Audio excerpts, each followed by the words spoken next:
Ce journal vous est offert par le FPI, Fonds des promotions de l'industrie, votre partenaire privilégié pour la réussite de vos projets.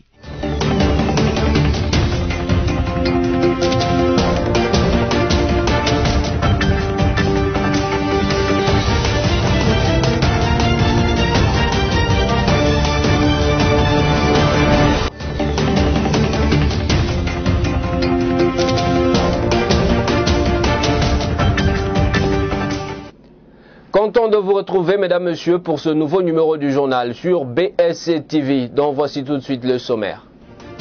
Ce lundi 23 décembre 2019, le président de la République Félix-Antoine Tshisekedi Tshilombo a posé la première pierre de construction d'une usine de traitement d'eau dans la commune de Ngaliema. Cette usine aura une capacité de 110 000 mètres cubes. Et puis, après concertation avec le banc syndical, la Régie des eaux, via son directeur général, annonce qu'elle a tenu sa décision sur l'interruption de la fourniture d'eau potable sur toute l'étendue de la ville-province de Kinshasa. Enfin, triste nouvelle dans ce journal, l'artiste comédien Lumbu Jacques Chico alias Pouloulou a tiré sa révérence dans la nuit de ce lundi 23 décembre 2019 des suites d'une crise cardiaque.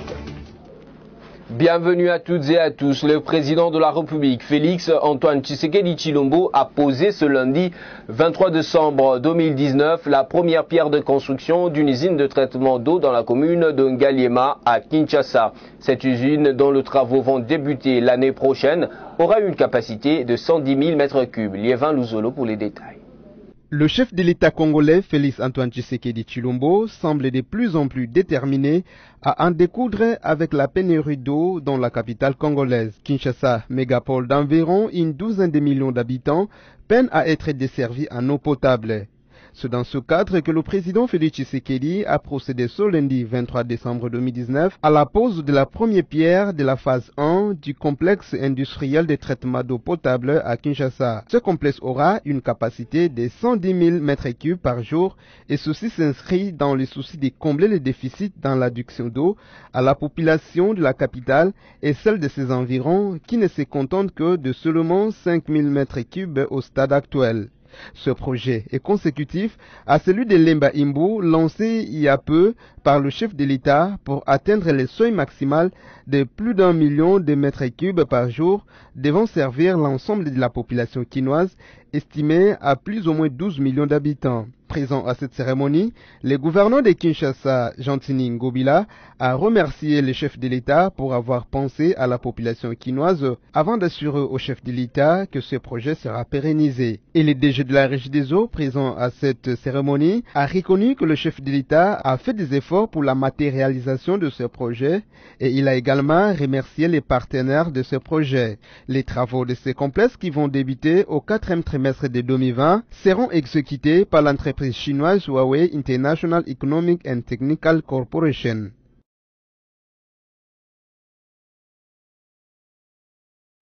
Tout à fait autre chose, préparatif de 9e jeu de la francophonie à Kinshasa. Le comité organisateur de ce rendez-vous, conduit par son président, le ministre d'État, ministre de la Coopération internationale, intégration régionale et francophonie, Pépin Guillaume Manjolo, ont visité la foire internationale de Kinshasa, l'un des sites devant abriter ce jeu de la francophonie en 2021. Clarisse Bebumwika signe ce reportage.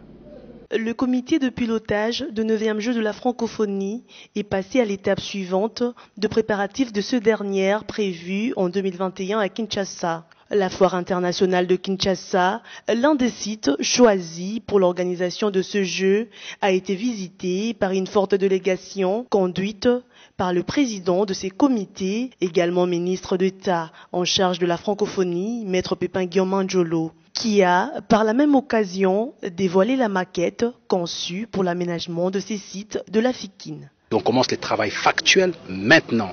Avant, c'était d'abord des propositions, d'élaboration de tous les programmes. Aujourd'hui, c'est la mise en œuvre effective.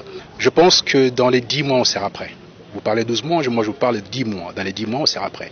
Aujourd'hui, la technologie a largement avancé. Il y a une technicité particulière dans tous les domaines et qui font que, bon, si vous avez l'argent, vous pouvez travailler 24 sur 24 pour pouvoir atteindre les objectifs.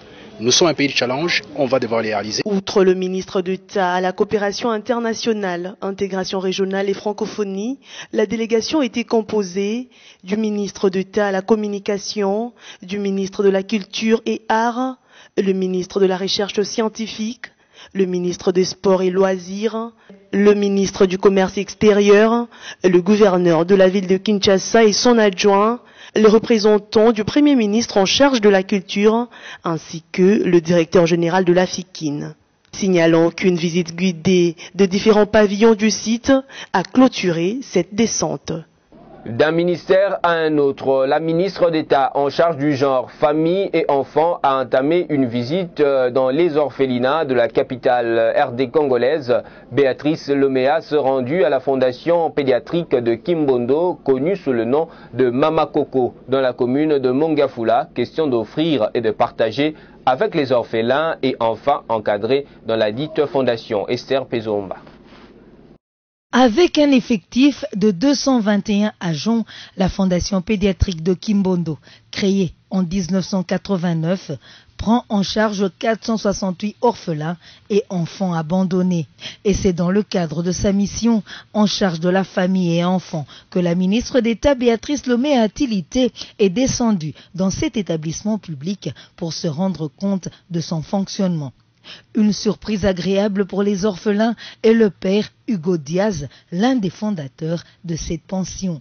Dans leurs allocutions, les intervenants ont remercié le président de la République, Félix Tshisekedi, pour son implication dans la lutte contre les érosions qui menaçaient l'orphelinat, en manifestant également leur gratitude à la ministre d'État, ministre en charge du genre, famille et enfants, pour son assistance et sa visite, une réponse à leurs nombreuses doléances. Après une minute de silence en mémoire du docteur Laura Perna, connue sous le nom de Maman Coco, pour cette œuvre sociale, la ministre d'État a procédé à la remise des dons, composés des vivres et non-vivres, et une enveloppe consistante aux encadreurs, afin de permettre aux enfants de mieux fêter la Noël en les rassurant de son attention. Et donc en sortant d'ici, j'ai une autre idée en tête, j'ai une autre image et un peu plus d'engagement pour donner effectivement de la force à ce centre pédiatrique qui s'occupe des enfants les plus démunis. Une chaleur maternelle qui a touché les cœurs. Bien avant, Béatrice Loméa Tilité avait visité tous les locaux de l'orphelinat et les installations de l'hôpital de Kimbondo, sans oublier la chambre de Ma Coco, un véritable musée où tous ses souvenirs sont jalousement gardés. Changeons de chapitre, compatir à la tragédie que vivent les compatriotes congolais à Béni depuis plusieurs années. Tel est le leitmotiv qui justifie la présence de Martin Fayulu Madidi et d'Adolphe Muzito dans ce point de la République démocratique du Congo du 23 au 26 décembre prochain. Suivez.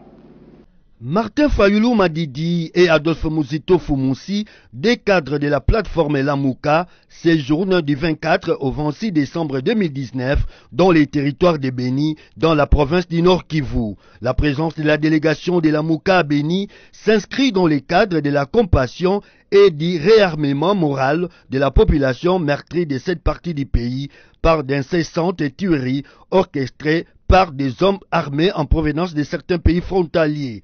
Songeant à la sécurité de la délégation sur place, Adolphe Muzito, coordonnateur de la coalition politique Lamuka, a dans une correspondance datée du 12 décembre 2019 demandé à la mission de l'Organisation des Nations Unies pour la stabilisation du Congo, MONUSCO, d'apporter sa protection et son assistance en cas de besoin. Dans ces documents, l'ancien Premier ministre Adolphe Muzito a signifié que cette délégation s'entretiendra avec la population ainsi qu'avec l'antenne de la MONUSCO autour des questions sécuritaires et humanitaires. Notons que Martin Fayulu et Adolphe Muzito seront accompagnés dans leur périple d'une dizaine de membres de Lamuka. La jeunesse kabiliste a marché dans les rues de Kinshasa la journée du dimanche 22 décembre 2019. L'objectif de cette manifestation était de soutenir la population des Béni en proie d'atrocités de rebelles ougandais ADF. Liévin Luzolo et Patrick Komba ont été de la partie. Les jeunes des partis membres du Front commun pour les Congo, FCC, regroupés en jeunesse kabyliste, ont marché le dimanche 22 décembre 2019 dans les rues de Kinshasa. Ce, pour témoigner d'abord leur soutien à l'autorité morale du FCC, Joseph Kabila Kabange, ensuite dire leur compassion à la situation des Bénis. Cette marche avait pour thème « Unité et cohésion nationale de la jeunesse kabyliste, Béni, nous sommes ensemble ». La marche est partie du rond-point Mollard dans la commune de Bandalungwa, en passant par l'avenue du 24 novembre, rond-point des Huileries, pour chuter enfin au parking du Pullman Hotel, où un message de quelques leaders de cette plateforme a été dressé. Pour Didier Okito, vice-ministre de l'économie et membre de l'AFDCA de Nenenkulu, la plus importante des choses, c'est la cohésion d'abord de la jeunesse kabyliste et leur compassion envers les populations de Béni. Je suis surpris de voir que la jeunesse continue à garder Joseph Kabila dans son cœur. La jeunesse qui est derrière Joseph Kabila s'est réunie autour d'une marche pour montrer l'unité, la cohésion, d'abord entre nous, jeunes qui sommes derrière Joseph Kabila,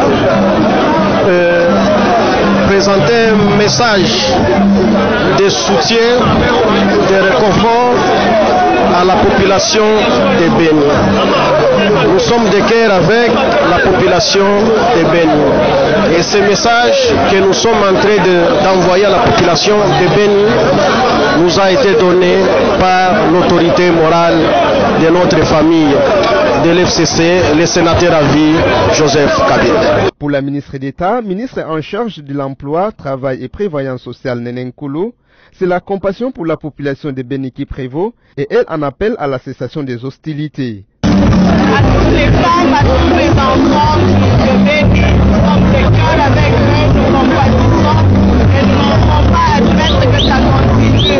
Nous disons que oui, la guerre a Béni, nous refusons la guerre à Béni. Rappelons que cette marche n'est qu'à sa première édition. Plusieurs partis, membres du FCC, y ont pris part, à savoir l'UPPRD, UDPS Tchibala, PT de Steve Mbikai, AFDC de Nenenkulu, ECT de Balamagé, CDR de Boussa, MSR, Palou, etc. Toujours dans le même chapitre, une embuscade de miliciens ADF s'est produite dimanche 22 décembre 2019 et a causé la mort de 3 civils sur le tronçon routier Béni-Kassindi, à environ 15 km est du centre-ville de Béni. Stella Schéma signe ce reportage. 3 personnes ont perdu la vie ce dimanche 22 décembre 2019 à Kichanga, Nyaleke, sur le tronçon routier Béni-Kassindi, à environ 15 km du centre-ville de Béni, lors d'une embuscade des ADF. C'était lorsque les terroristes tentaient d'opérer leur forfaitaire au nord et au sud de Béni. Les victimes de ces coups sont un taximan des motos avec ses 2 clients, tous des hommes habitant la commune rurale de Boulongo. Ils quittaient Boulongo pour Béni. Les islamistes les ont tirés dessus du fait visible d'être arrivés au mauvais endroit au mauvais moment. Ces hors-la-loi redoutaient certainement que ces civils qui venaient de les apercevoir aient alerté les FARDC dont les positions se trouvent non loin du lieu des drames, a indiqué une source locale. Suite à cette énième lâche tuerie, la circulation sur la route Béni-Kassindi a été interrompue jusqu'à midi, le temps que les FARDC sécurisent le secteur. Les centres d'études pour la promotion de la paix, la démocratie et le droit de l'homme, CEPADO en sigle, encouragent davantage les FARDC et la police, tout en sécurisant les quartiers périphériques de la ville, les villages, les agglomérations et les axes routiers du territoire de Béni, à veiller également sur la sécurisation des grands hôtels, des édifices publics, des marchés et bistrots pour éviter toute surprise désagréable de la part de ces djihadistes en cette période de festivités de Noël et de Nouvel An. L'ancien Premier ministre rwandais Faustin Twagiramungu a lancé un message au HCR et au président de la RDC Félix Tshisekedi au sujet de réfugiés rwandais se trouvant en RDC. Il semble ne pas être d'accord avec la lune de miel entre le président Félix Tshisekedi et son homologue rwandais Paul Kagame. Images et commentaires. L'ancien Premier ministre rwandais Twagiramungu Faustin a lancé il y a quelques jours un message au Haut Commissariat des Nations Unies pour les réfugiés HCR et au président de la RDC Félix Antoine Tshisekedi Tshilombo au sujet de réfugiés rwandais se trouvant sur le sol congolais. Au HCR, Faustin Twagiramungu invite les responsables à prendre leurs responsabilités afin que le droit des réfugiés soit respecté. Adressé au HCR, au commissariat aux réfugiés, c'est de prendre ses responsabilités. Je l'appelle particulièrement à l'Organisation des Nations Unies, qui est le chapeau ou le chef du Haut Commissariat aux réfugiés. Nous ne pouvons pas continuer à tolérer à ce que les réfugiés soient chassés comme des animaux, mais soient en tout cas entretenus, respectés comme des êtres humains. Et vous pouvez le faire, mais vous n'avez pas cette volonté. C'est pourquoi nous condamnons l'existence de la MONUSCO qui n'a pas pu intervenir pour empêcher le président rwandais à massacrer des réfugiés qui se trouvaient dans la région du Nord et du Sud Kivu. Nous ne pouvons pas vous demander plus que ça. La défense des réfugiés. La déclaration de votre part de condamner ce qui s'est fait dans cette région où se trouvent les réfugiés rwandais. Et cette condamnation doit viser évidemment tant le gouvernement congolais que le gouvernement rwandais. Au président Félix Tshisekedi, Twagiramungu Faustin demande un changement de politique au regard des réfugiés rwandais.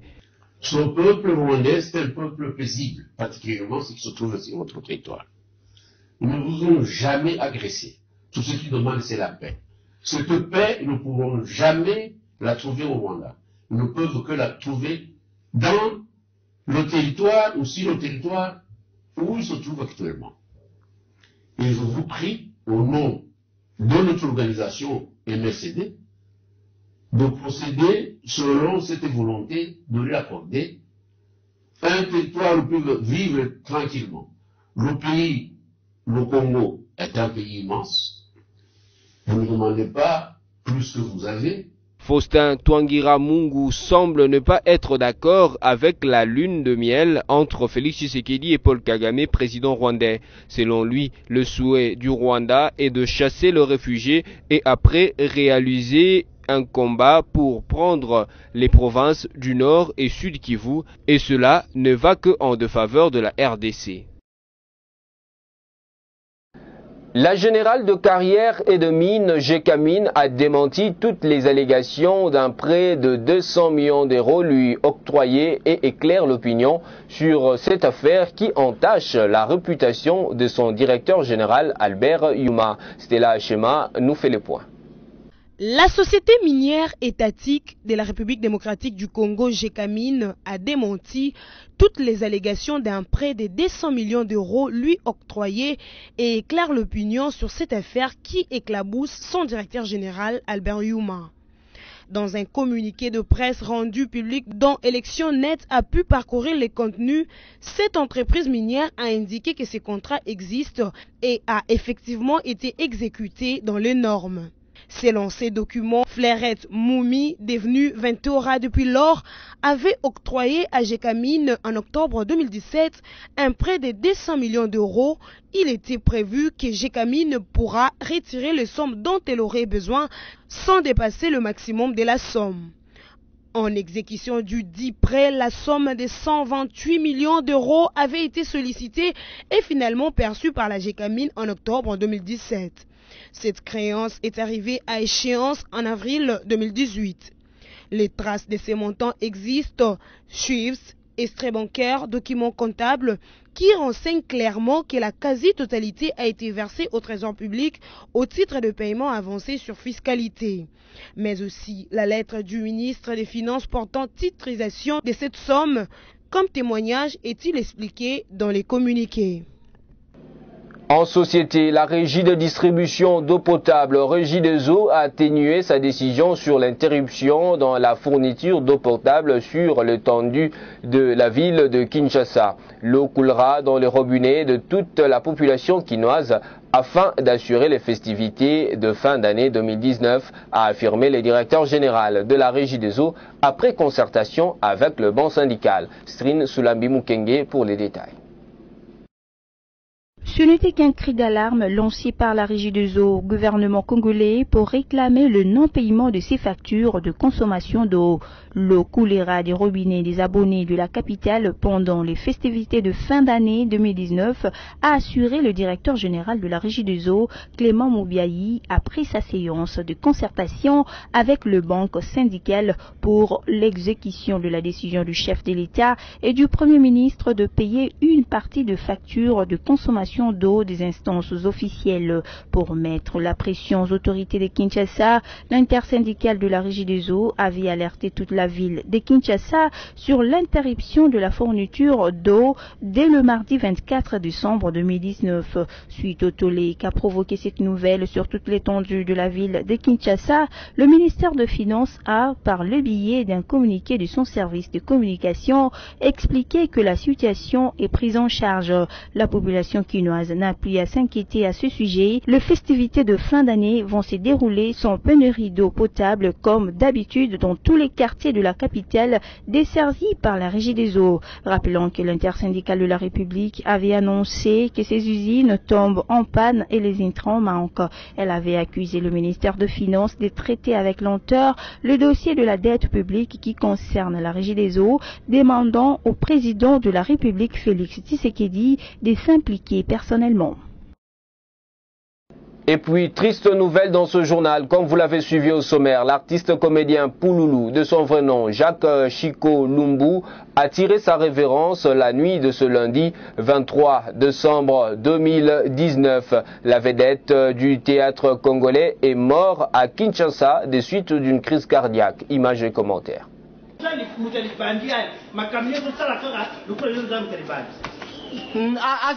La funeste nouvelle a retenti comme un coup de tonnerre dans les oreilles de Congolais ébahis. L'artiste comédien Lumbu Jacques Chico, alias Pouloulou, n'est plus. Il est décédé soudainement durant la nuit de ce lundi 23 décembre à 3 h du matin des suites d'une crise cardiaque. Ici, à la résidence familiale du défunt, la tristesse est plus que visible. Sa mère, ses frères, amis et connaissances, tous ont les cœurs déchirés et pleurent le leur. Makwikila Sombe, neveu de l'illustre disparu, a relaté à notre micro les circonstances de la mort de son oncle avec qui il était pourtant la veille. Il est décédé aujourd'hui à l'heure de 3 h du matin, suite d'une courte maladie juste. C'est juste la fièvre et la grippe. On était avec lui hier, il a pris aussi de la bière, comme d'habitude. Il est rentré chez soi et vers 3 h, sa femme nous appela pour nous dire que non, il a fait une crise et on l'a amené à l'hôpital vers 3 h du matin. Voilà l'information que non, il est décédé. Rencontré sur place, Freddy Mbaliosombo, artiste comédien, garde de très bons souvenirs de son jeune frère et ami. Non, pas pour nous, ça les lois, pour nous, on a mis ça. On a bouillé mon kimombe et on monte au salagana et la katobina. On a sobini sabatu, pour bakende poto, na sima, ba otiga na tika kibango. On a mis ça pour l'oulu et le mutani pour se balayer. Donc on a banana nangashiko. La témoin ça va vite de loin. Chakala, faut chakala mtala tata na bango na pièce bango na bouillé. Kaya katobina choba. On est là, on a un petit carreau, on a un tête, on a un dago, on a un tchelou. Donc, c'est on a un admissé bané belé. Il y a un bango, on a admissé belé, compris et peine à 4 ans. Que soit des patas, il y a un salat qui est casé à la poulou. Dans un bâtiment, je n'ai belé, tu joues, tu vas jouer, tu vas faire moi, tu connais une bachi, tu connais Coloésie. Ah, Chico, vraiment, Rappelons que Chico Pouloulou, connu pour son rôle de retardé mental aux côtés de Fiston Sai Sai, vu de loin, Modero, Mama Epela et autres artistes comédiens, laisse derrière lui une veuve et 3 enfants. Que son âme repose en paix.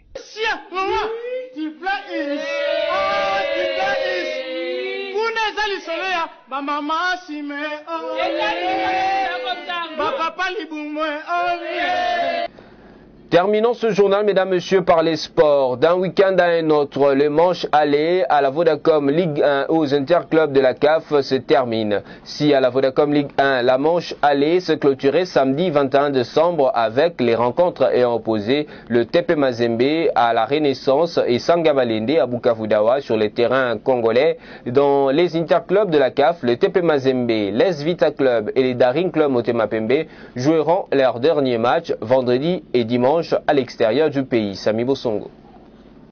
Les derniers matchs de la manche allée de la Vodacom Ligue 1 ont apporté surprise et sensation aux passionnés du ballon rond de la RDC.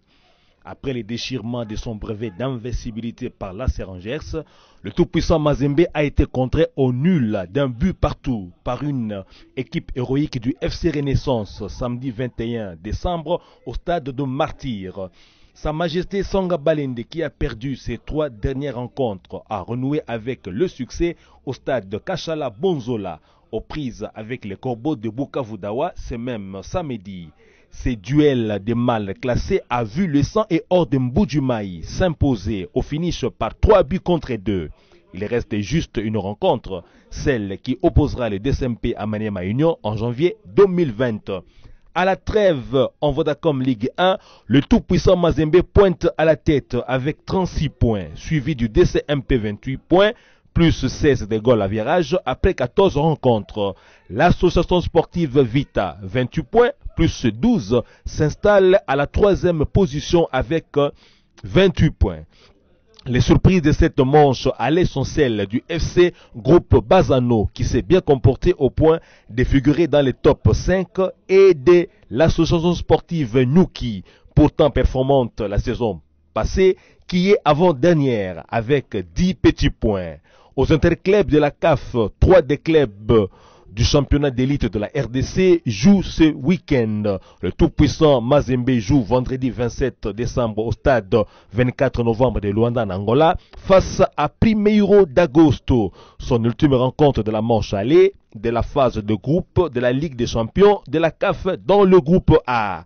L'association sportive Vita, 2e représentant de la RDC en Ligue des champions de la CAF, va tenter de se redonner de l'espoir face à l'Espérance de Tunis, le même vendredi dans le chaudron des Rades en Tunisie.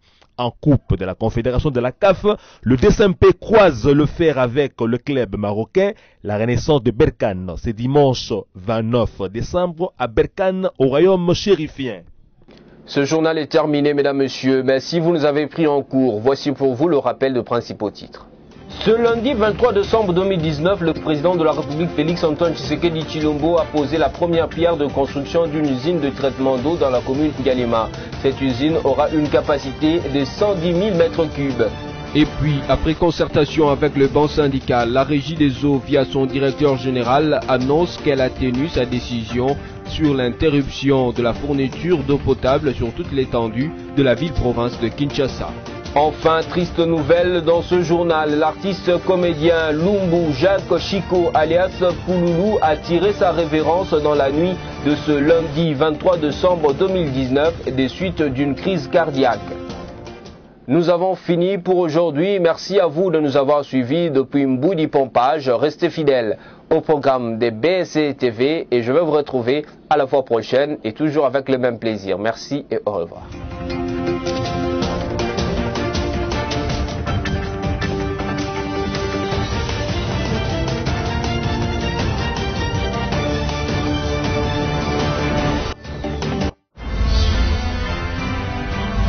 Ce journal vous a été offert par le FPI, Fonds des promotions de l'industrie, votre partenaire privilégié pour la réussite de vos projets.